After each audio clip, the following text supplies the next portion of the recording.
తెలంగాణ రాష్ట్రంలో రాజకీయాలు మొత్తం కూడా రణరంగంగా మారిపోయాయి.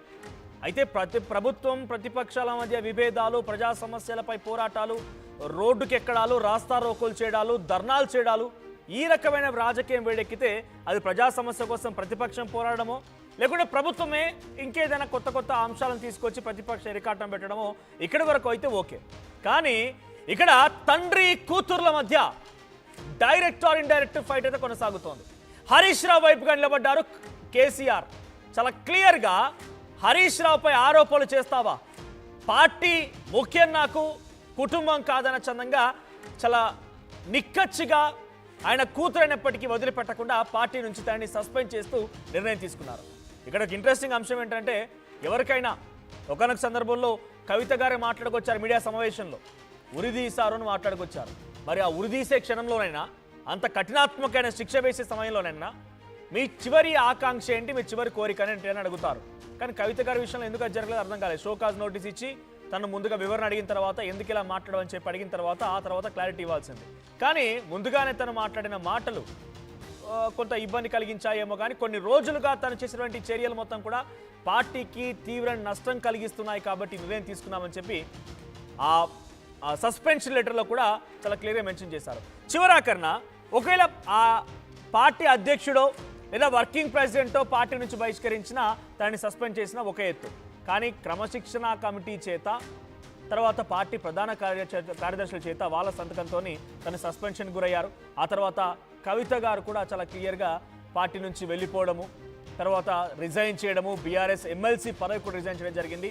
సో ఇప్పుడు కవిత నెక్స్ట్ ప్లాన్ ఏంటి, ఏం చేయబోతున్నారు?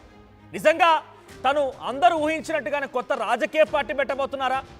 జనంలోకి వెళ్తానంటారు. జనంలోకి ఏ పేరిట వెళ్తారు? జాగృతి అనేది ఒక సంస్థ, కల్చర్ని కాపాడడం కోసం ఏర్పడిన సంస్థ. మరి ఆ సంస్థ పేరుతో జనంలోకి వెళ్తే ఏ రకంగా తను ప్రజల్లో ప్రచారం చేసుకోగలుగుతారు? తనను నమ్మిన నాయకులు ఏమైపోవాలి? కొన్ని వందలాది మంది నాయకులు తన వెంట వచ్చారు, వారంతా రాజకీయంగా ఎట్టు వెళ్ళాలి?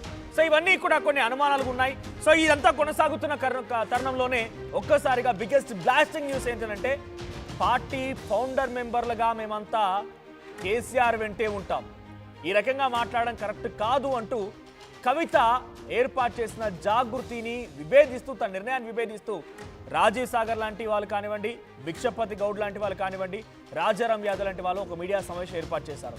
మాట్లాడదాం. భిక్షపతి గారు కూడా ఈ రకంగానే అనౌన్స్ చేశారు. ఏదేమైనా మొత్తం మీద జాగృతి చీలిపోయిందా? బీఆర్ఎస్ పార్టీ నుంచి కవిత బయటికి రాగానే జాగృతి పైన ఒక రకంగా ప్రజల్లో కూడా పలచనబడే విధంగా వారంతా విడిపోతూ ఉన్నారా? జాగృతికి పెద్ద దిక్కు కవితగా ఉంటే పెద్ద దిక్కు సరిపోదు కదా, మరి కింది స్థాయి కాడర్ కూడా కావాలి. మరి కాడర్ ఎవరున్నారు, ఏ రకంగా ఉంటుంది మాట్లాడదాం. మనతో పాటుగా ఆర్టీవీ స్టూడియోలో నరేష్ గారు, Jagruti organising state secretary, and Bhikshapathi గారు ప్రస్తుతం జాగృతి ఫౌండర్ మెంబర్గా విభేదించిన దాంట్లో ఆయన కూడా ఉన్నారు. సో అటు తెలంగాణ హరీష్ రావు యువసేన అధ్యక్షులుగా సంతోష్ కూడా ఉన్నారు. మాట్లాడదాం వారితో పాటుగా. ముందుగా ఫస్ట్ క్వశ్చన్ భిక్షపతి గారిని. భిక్షపతి గారు, మీరు జాగృతి ఫౌండర్ మెంబర్ అన్నారు, మాజీ కార్పొరేషన్ చైర్మన్, అప్పటి వరకు బాగానే ఉంది. సో కవిత ఒక్కసారిగా బీఆర్ఎస్ పార్టీని సస్పెన్షన్ గురవగానే బయటకు వచ్చి జాగృతిగా మేము కూడా ఉన్నాం కాబట్టి మాకు ఇకపైన జాగృతితో సంబంధం లేదు, లేకపోతే మేము బీఆర్ఎస్ పార్టీ హరీష్ రావు లేకపోతే కేసీఆర్ వెంటే ఉన్నామని చెప్తున్నారు. ఏంటి, కవిత బయటికి వెళ్ళింది కాబట్టి ఇప్పుడు మీ పార్టీ లేకపోతే మీ నాయకురాలు కాకుండా పోయిందా? అదేం లేదండి, మేము కవిత గారికి ఏం వ్యతిరేకం కాదు, కానీ తాను ఈ ఇటీవల కాలంలో చేసినటువంటి వ్యాఖ్యలను మేము తీవ్రంగా ఖండిస్తా ఉన్నాం. ఎందుకంటే మేము అందరం కూడా కవితతో పాటు 18 సంవత్సరాలుగా పనిచేస్తా ఉన్నాం. అదే విధంగా బీఆర్ఎస్ పార్టీ కూడా పనిచేస్తా ఉన్నాం. తెలంగాణ జాగృతి అని పెట్టుకున్నా కూడా మేము బీఆర్ఎస్ పార్టీకి పనిచేస్తా ఉన్నాం. కానీ ఈ రోజు మరి బీఆర్ఎస్ పార్టీ మన ఐక్యతను దెబ్బతీసే విధంగా, విచ్ఛిన్నం చేసే విధంగా, మరి ఏదో ప్రలోభాలకు లొంగినట్టు ఈ రోజు కవిత గారు చేసినటువంటి వ్యాఖ్యల్ని మాత్రం ఖండిస్తా ఉన్నాం. ఎందుకంటే హరీష్ రావు గారు చాలా నిబద్ధత నాయకుడు, సంతోష్ అన్న చాలా నిబద్ధత నాయకుడు, రామన్న చాలా నిబద్ధత గల నాయకుడు. అట్లాంటి నాయకులను కనుక మనం వీళ్ళు అక్క విమర్శిస్తే పార్టీకి చాలా దెబ్బ అవుతుంది కదా. కాబట్టి ఆ వ్యాఖ్యలను ఖండిస్తూ మేము నిన్న పెట్టడం జరిగింది. మేము అందరం కూడా తెలంగాణ జాగృతి ఏదైతే మొదటి నుంచి ఉన్నటువంటి నాయకులం అందరం ఉన్నామో, అందరం కూడా 80% అందరం బీఆర్ఎస్ పార్టీకే ఉండాలి, తెలంగాణ తెచ్చినటువంటి నాయకుడు అయినటువంటి కేసీఆర్ వైపు ఉండాలని చెప్పి ఒక నిశ్చయంకి వచ్చి నిన్న ఒక ప్రెస్ మీట్ పెట్టడం జరిగింది. అంతే తప్ప ఇంక తనకు వ్యతిరేకంగా తను కూడా ఇప్పుడు మేము ఆహ్వానిస్తా ఉన్నాం. ఇప్పటికి కూడా తను తీరు మార్చుకొని తను కూడా మాతో పాటు అందరం కూడా పనిచేయాలి. ఈ రేవంత్ రెడ్డి చేసినటువంటి రాక్షస పాలనకు వ్యతిరేకంగా మనం పనిచేయాలని మేము అనుకుంటున్నాం. ఇదే విధంగా కవితక్క గారు కూడా ఈ మా వైపు రావాలని చెప్పి కూడా మేము ఆహ్వానిస్తా ఉన్నాం. భిక్షపతి గారు, నేను ఒకటి అడుగుతాను. ఇక్కడ 19 ఏళ్ల రాజకీయ ప్రయాణం అంటున్నారు మీది. సర్వసాధారణంగా ఇప్పుడు ఈ అంశంలో కనుక హరీష్ రావు పైన, సంతోష్ పైన, కేటీఆర్ పైన, ఇంకేదైనా కేసీఆర్ పైన ఓ పార్టీ వేరే పార్టీ వాళ్ళు విభేదించారంటే నీ స్థాయి కాదు, నువ్వు ఇట్లా మాట్లాడుతున్నావా, ఆధారం ఏని చూపించమని అడగొచ్చు. లేదా మీ పార్టీని విభేదించి వెళ్ళిపోయినటువంటి ఇంకెవరైనా మాజీ మంత్రులు ఇంకెవరైనా కనుక ఉంటే వారిని అడగొచ్చు.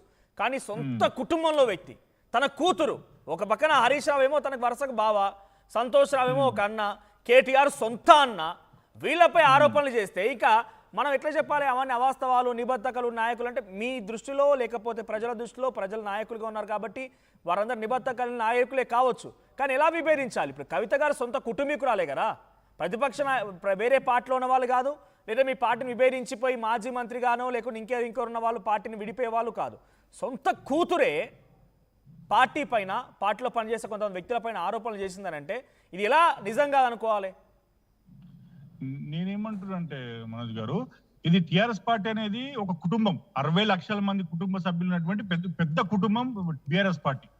ఇప్పుడు కేసీఆర్ గారు దానికి అధ్యక్షుడు ఉండొచ్చు, రామన్న గారు కార్యనిర్వాహక అధ్యక్షుడు, అందరూ ఉండొచ్చు. అందరం కూడా ఇక్కడ ఉన్న సామాన్య కార్యకర్తలతో కలిపి కేసీఆర్ గారు అందరం కలిసి ఒకటే కుటుంబం అనుకుంటున్నాం. ఈ కుటుంబము అదే విధంగా 4 కోట్ల ప్రజలందరినీ కూడా ఈ తెలంగాణ కుటుంబం అనుకుంటా ఉన్నాం. పార్టీ కూడా కుటుంబం అనుకుంటున్నాం, తెలంగాణ రాష్ట్రం మొత్తం కూడా కుటుంబం అనుకుంటా ఉన్నాం. ఈ రోజు రాక్షస పాలన నడుస్తా ఉంది రేవంత్ రెడ్డి ఆధ్వర్యంలో. మరి దాన్ని పోగొట్టాలి. ఇప్పుడు మళ్ళీ కేసీఆర్ గారు రావాలి, మన తెలంగాణ సస్యశ్యామలం చేయాలని